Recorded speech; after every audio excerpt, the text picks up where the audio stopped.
2025 was the year I became an Apple TV believer. For years, people questioned whether the platform could compete with Netflix, HBO, Disney+, but this year, Apple delivered hit after hit, prestige dramas that dominated awards conversations, comedies that became cultural phenomena, and sci-fi that pushed boundaries.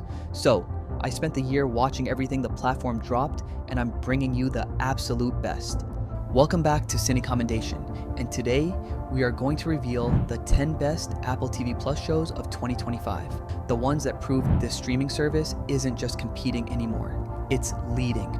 Let's dive in. Starting at number 10, Dope Thief, a gritty, pulse-pounding crime drama that's intense, impeccably acted, and utterly addictive.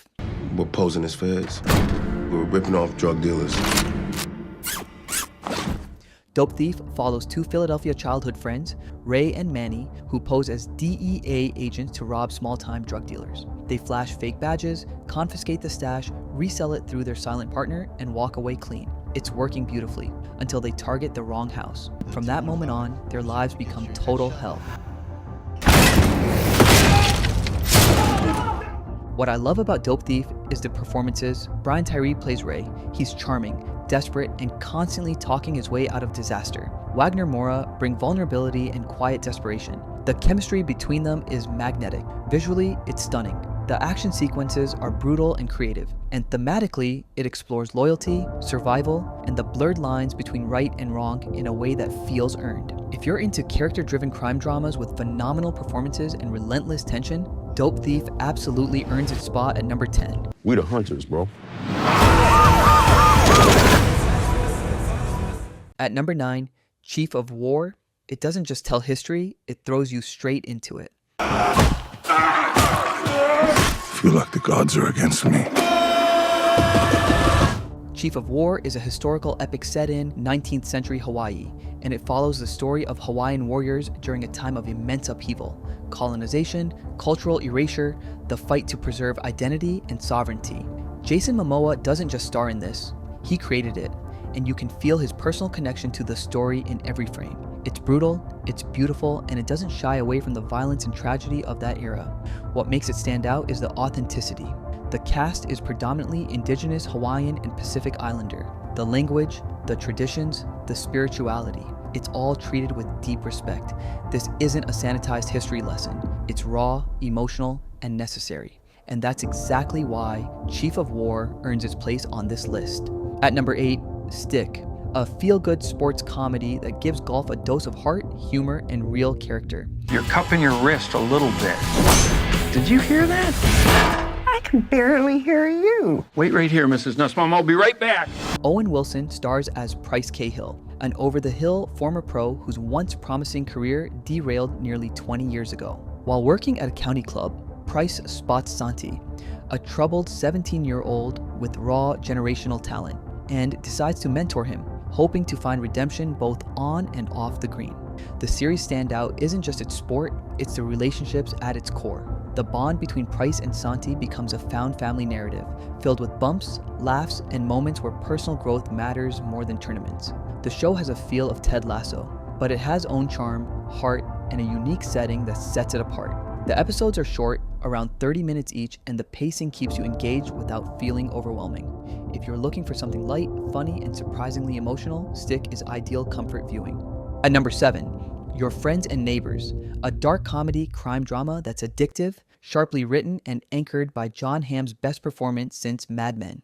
How are the kids? Oh, they're fine. Wife? Ex-wife. Well, I gotta deliver some bad news. You're fired. What? It follows Andrew Cooper, a once successful fund manager whose life took a drastic turn after he is fired from his job and divorced by his wife. Facing financial ruin and social humiliation, he turns to a life of crime. He started robbing his wealthy neighbors to maintain his lifestyle and dignity. But what begins as a desperate act turns into something much bigger, as he uncovers the twisted secrets and hidden scandals lurking behind every front door. The show balances dark comedy with genuine tension. One moment, you're laughing at Coop's absurd justifications for burglary. The next, you're gripping your seat as the stakes escalate. The writing is sharp, The pacing is tight, and the show doesn't shy away from asking uncomfortable questions about wealth, privilege, and what people will do to avoid losing status. If you're into shows that peel back the facade of normalcy to reveal the chaos within, Your Friends and Neighbors might just be your next obsession. What'd you get up to last night? Oh, not much. At number 6, Murderbot, a sci-fi comedy that's charming, unexpectedly hilarious, and one of the freshest shows released all year. I am a security unit, or sec unit. I was built to protect and obey humans, and humans are idiots. The show follows Sec Unit, a security robot made from cloned human tissue and mechanical parts, secretly hacked its own governor module, gaining free will. But instead of going rogue and destroying humanity, all it wants to do is binge watch the soap operas. What makes Murderbot stand out is the tone. It blends high-concept sci-fi with dry comedy and genuine emotional beats. The internal monologue is sarcastic and self-aware, the world building is crisp, and the series has that clean genre confidence Apple TV does better than most platforms. Alexander Skarsgård plays Sec Unit with deadpan perfection. It's a performance that's both hilarious and strangely moving. The episodes are short, around 20 to 24 minutes, which makes the show incredibly bingeable. Fans of shows like Severance, Devs, or Battlestar Galactica will find a lot to love here. What the hell? You could have killed me. There was a chance, yes, but everything turned out fine. Number 5, Platonic Season 2. The return of Apple TV refreshingly honest comedy about adult friendship and all the chaos that comes with it. How are we gonna move this bad boy? You get the front, I'll get the back. That's what she said. Booyah.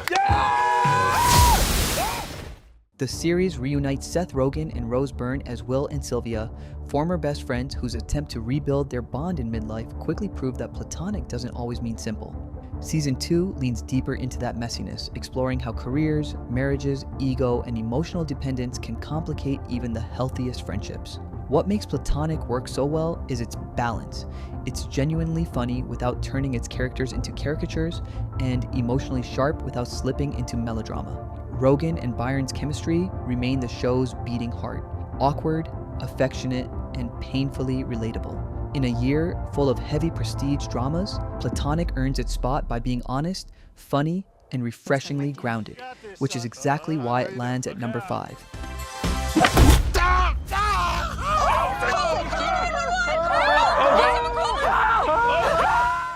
At number 4, Slow Horses, Season 5. The best spy show on television just keeps getting better and refuses to slow down. If this is an on-the-spot performance review, I have to tell you, I am absolutely killing it right now. Gary Oldman returns as Jackson Lamb, the flatulent, caustic, brilliant head of Slough House. Season 5 follows tech nerd Roddy Ho when he suddenly shows up with a glamorous new girlfriend. Everyone's suspicious, and when bizarre events start occurring across London, the Slow Horses have to figure out how everything connects. Gary Oldman remains phenomenal as Lamb, crude, sharp, and somehow the emotional anchor of the show. And this season adds Nick Mohammed from Ted Lasso as the London mayor, which is inspired casting. But let's be honest, it doesn't quite hit the emotional heights of seasons 3 and 4, but that's a ridiculously high bar. That is why Slow Horses still remains one of Apple TV's most distinctive dramas. Clever, eccentric, and fiercely character-driven in a genre that often sacrifices personality for spectacle. If you haven't caught up yet, now's the time. Look what I got to work with. A crack-up, a drunk, a psychopath, whatever that is. All of them more functional than you. At number 3, The Studio. A sharp, self-aware look at what really goes on behind the scenes of modern Hollywood. Matt, I get it. You want to make great art and make $1 billion doing it. Well, guess what? That never happens, and you're going to screw everything up trying to make it happen. The Studio is a satirical comedy series starring and co-created by Seth Rogen. It's centered on Matt Remick, a passionate cinephile who unexpectedly becomes the new head of the fictional Continental Studios. The show humorously explores Matt's chaotic and often overwhelming attempts to navigate the modern Hollywood film industry, balancing corporate demands with his own desire to produce quality, meaningful movies. From ridiculous pitches and office politics to surprise cameos from real-life celebrities, this show is loaded with meta laughs and insider jabs. It's fast, funny, and brutally honest about the madness of the movie business. Seth Rogen absolutely nails it, but honestly, the entire cast is on fire. It's already been renewed for season 2, broke Emmy nomination records. It's the smartest, funniest inside look at Hollywood chaos you'll ever see. It's good forever.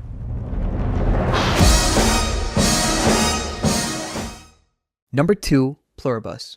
This is one of the most hyped shows of the year, and easily one of the smartest. Rest assured, Carol, we will figure out what makes you different. Figure it out, why? So you can join us. What the From Vince Gilligan, the genius behind Breaking Bad and Better Call Saul, comes something completely different. A post-apocalyptic sci-fi thriller unlike anything else on TV right now. Rhea Seehorn plays Carol Sturka, a miserable fantasy novelist who discovers that a mysterious virus has transformed the entire human race into a blissfully happy hive mind. Everyone's content, everyone's at peace, everyone's smiling, except her. She's immune, and now she has to figure out how to save herself and the world from forced happiness. What makes Pluribus exceptional is how it balances dark comedy with existential dread. Gilligan's signature slow burn storytelling is here, but so is his talent for making you care about deeply flawed characters. Seehorn is phenomenal. She even won the Critics' Choice Award for this role, and she deserved it. The show shattered Apple TV viewership records, surpassing Severance and Ted Lasso. It's already renewed for season 2, and the finale drops a bombshell, literally. If you want something smart, original, and genuinely unique, Pluribus absolutely delivers. If I asked right now, would you give me a hand grenade? Yes. What about a bazooka? What about a tank? Oh, sure. And at number 1, Severance Season 2. This is it. The most anticipated, most watched, and best Apple TV show of 2025. Mr. Scout. Picking up after one of the most jaw-dropping season finales in recent television history, Season 2 dives deeper into the nightmare logic of Lumen Industries. The line between the innie and outie worlds grows thinner, more dangerous, and far more personal, as Mark, Helly, Irving, and Dylan begin to understand just how deep Lumen's control really goes. The new season expands the show's mythology without losing its claustrophobic tension. The sterile hallways feel even more oppressive, the corporate language more sinister, and the emotional cost of severance more devastating than ever. Visually, it's a work of art. The cold, sterile hallways, the unsettling symmetry, the melon parties and goat rooms that make no sense but feel deeply significant. Adam Scott delivers career best work here, while Britt Lower, John Turturro, and Christopher Walken continue to ground the high concept with genuine human longing. At this point, Severance has entered true cult classic territory, the kind reserved for shows like Breaking Bad and Game of Thrones. It isn't just the best Apple TV show of 2025, it's one of the defining television experiences of the decade. Who are you people? Welcome back, Marcus. Been a minute. And that brings us to the end of the list. Now I want to hear from you. Which TV show was your favorite this year? If you want more best of lists for 2025, make sure to check out the other videos on the channel. And if you enjoyed this video, don't forget to like and subscribe. It really helps the channel, and I promise to keep bringing you the best recommendations out there. Thanks for watching, and I'll see you in the next video.